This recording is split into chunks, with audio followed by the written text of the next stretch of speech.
If you eat this one common fruit before bed tonight, your blood sugar numbers tomorrow morning could look completely different. And if you've been avoiding it because you thought it was bad for you, that mistake may be costing you more than you realize. My name is Dr. Vincent Halberg, and in the next few minutes, I'm going to show you something that most people, including most doctors, have completely backwards when it comes to blood sugar and metabolic health.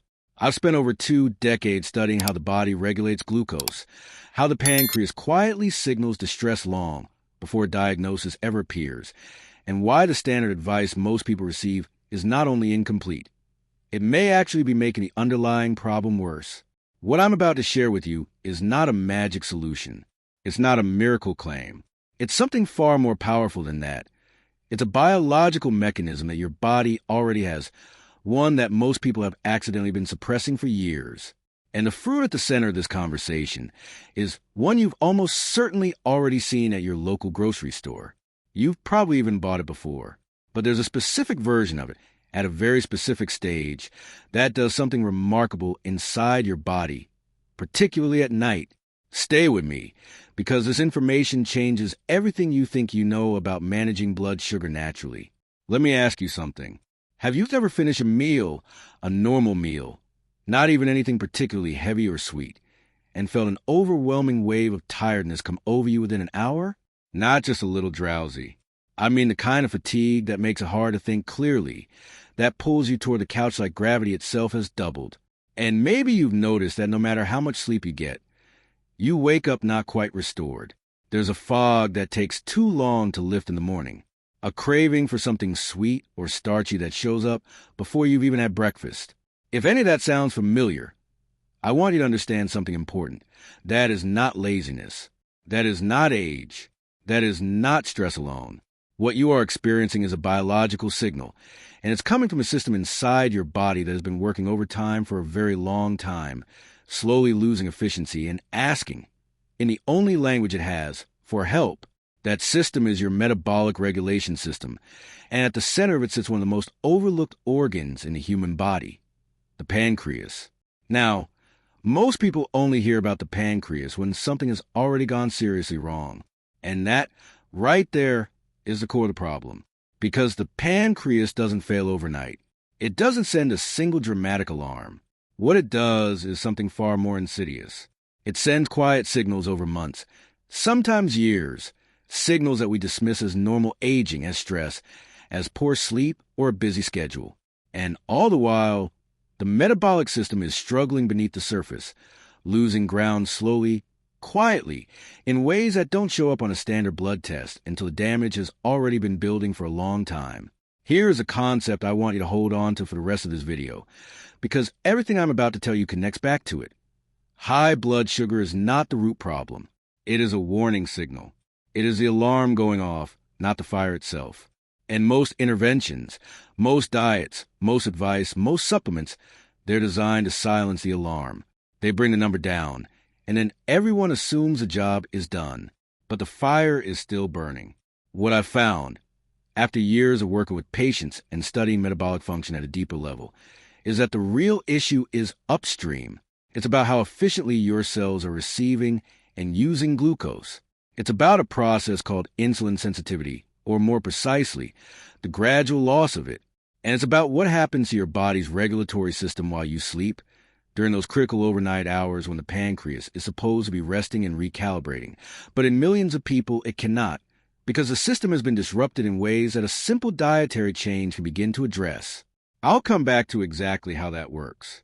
But first, I need to explain something that most people have fundamentally wrong, and it's the reason why so many well-meaning people are accidentally sabotaging their own metabolic health every single day. There's a widespread belief that all carbohydrates behave the same way in the body, that eating a banana, for example, is essentially the same as eating a spoonful of sugar, and so people avoid bananas. They avoid fruit. They cut carbohydrates broadly, thinking they're being careful, thinking they're protecting their blood sugar, and in some contexts with some foods, that makes sense. But here is where the science gets interesting, and where that common assumption falls apart completely. Not all carbohydrates are metabolized the same way. In fact, There's an entire category of carbohydrate that behaves in almost the opposite way from what most people expect. It doesn't spike blood glucose. It doesn't demand an insulin response the way a digestible sugar does. Instead, it moves through your digestive system largely intact, reaches your large intestine, and there, in that environment, it does something that changes the entire metabolic picture. This type of carbohydrate is called resistant starch, and one of the richest natural sources of resistant starch on the planet is a fruit you've been looking at your whole life without realizing what it was truly capable of. The green banana. Not yellow, not spotted, green, unripe, the one most people walk past at the store or buy and leave on the counter waiting for it to turn yellow before they eat it. That stage, that firm, slightly starchy, unsweet stage, is precisely when this fruit is doing something extraordinary from a metabolic standpoint. Here is what happens when you eat a green banana, and particularly when you eat it in the evening, before bed. The resistant starch it contains is not broken down in your small intestine the way regular sugar or even ripe banana is. Instead, it passes largely undigested to your large intestine, where your gut microbiome, the community of beneficial bacteria that live there, ferments it. That fermentation process produces compounds called short-chain fatty acids. And those short-chain fatty acids do something remarkable. They communicate directly with the cells responsible for insulin sensitivity. They help reduce systemic inflammation, which is one of the primary drivers of metabolic dysfunction. And they support the gut-brain-pancreas axis, the communication network that tells your body how to regulate blood sugar while you rest. In other words, a green banana eaten before bed is not a sugar bomb. It is a metabolic tool. It is feeding the very system that your body needs functioning properly to manage glucose through the night and wake you up with stable numbers in the morning. And here is where I want to pause and speak directly to you for a moment, because what I'm about to say is something I see overlooked constantly, and it matters. The fatigue you feel after meals, the cravings that come out of nowhere, the energy that drops in the early afternoon, the weight that won't move no matter what you try. These are not separate problems. They are connected. They are all downstream consequences of the same upstream dysfunction. A metabolic system that has been absorbing too much glucose stress for too long, producing too much insulin in response, gradually wearing down the receptors that are supposed to receive that insulin and slowly, quietly losing efficiency. This is called insulin resistance. And I want to be very clear with you.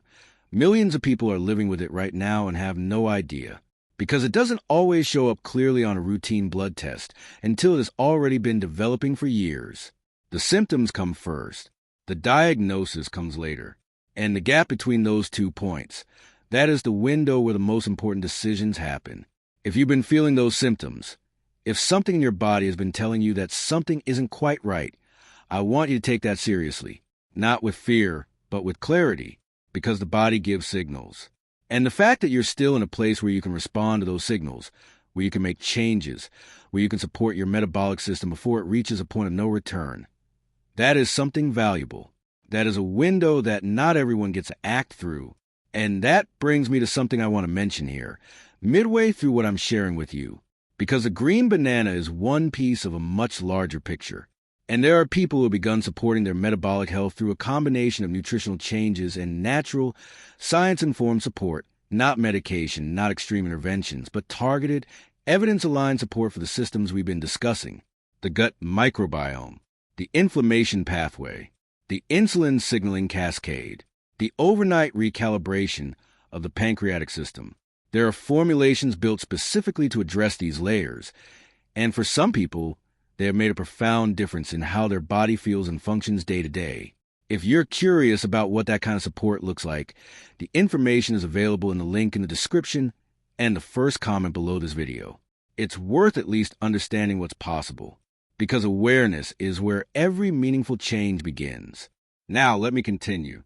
I mentioned the overnight window, and I want to spend a moment explaining why nighttime matters so much in this conversation, because most discussions about blood sugar focus almost entirely on what happens after meals during the day. But what happens between roughly midnight and 6 in the morning has enormous consequences for your glucose levels the next day, and for the long-term trajectory of your metabolic health. During deep sleep, your body goes through something called overnight glucose regulation. Insulin sensitivity is at its highest during the early hours of sleep. The pancreas, ideally, is in a lower demand state, producing less insulin, allowing the system to recover. The liver, meanwhile, manages a process called gluconeogenesis. It produces a small, controlled amount of glucose to keep your brain and organs functioning through the night. In a healthy metabolic system, this overnight process runs smoothly. Blood sugar stays in a stable, narrow range. You wake up with a normal fasting glucose. The pancreas is ready to handle the day's demands with efficiency. But in a system that has been under prolonged glucose stress, this overnight regulation begins to break down. The liver releases too much glucose. Insulin sensitivity drops. You wake up with higher fasting blood sugar than seems logical. You've been fasting all night. After all, so where did that glucose come from? This phenomenon even has a name in clinical medicine, and it's one of the signs that the metabolic system is losing its regulatory precision. This is exactly where the timing of what you eat, specifically in the hours before sleep, becomes so significant. When you consume resistant starch before bed, as from a green banana, you are essentially providing your gut microbiome with the material it needs to produce those short-chain fatty acids overnight. And those compounds, butyrate, propionate, acetate, they work through the night, supporting the very systems that regulate glucose, calm inflammation, and prepare your body to respond properly to insulin the next morning. This is not a theory. The connection between gut microbiome health, short-chain fatty acid production, and insulin sensitivity is one of the most robustly studied areas in metabolic science over the past decade. Dozens of peer-reviewed studies have examined how changes in gut bacterial communities affect glucose metabolism, inflammatory markers, and pancreatic function.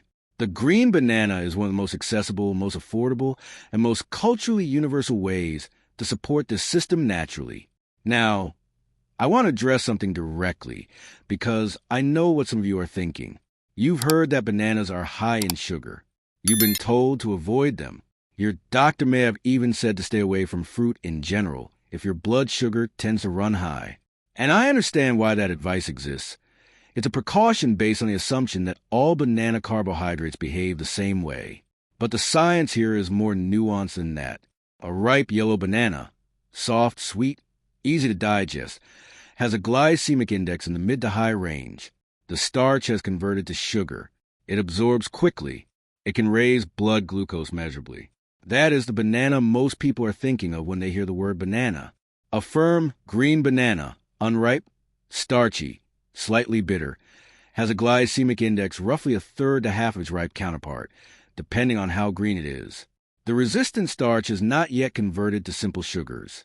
It behaves metabolically more like a fiber than a carbohydrate. Its effect on blood glucose is dramatically different. These are not the same food in any metabolically meaningful sense, and yet they look nearly identical in a grocery store. They share a name. They're bought the same way. And because no one explained this distinction, millions of people who most need the benefits of resistant starch have been avoiding the one stage of the banana that could actually help them. That, in a way, is a perfect metaphor for what I see in metabolic health broadly. The most important details are the ones that get lost in the simplification. The general rules miss the nuances, and the nuances are where the real outcomes are determined. I want you to think about something before I close this video. Think about a year from now. Think about 2 years from now. The metabolic system does not stay the same if you don't support it. The research is very clear on this. Insulin resistance tends to progress over time when conditions that created it remain unchanged. The pancreas does not get stronger under sustained glucose stress. It gets more fatigued.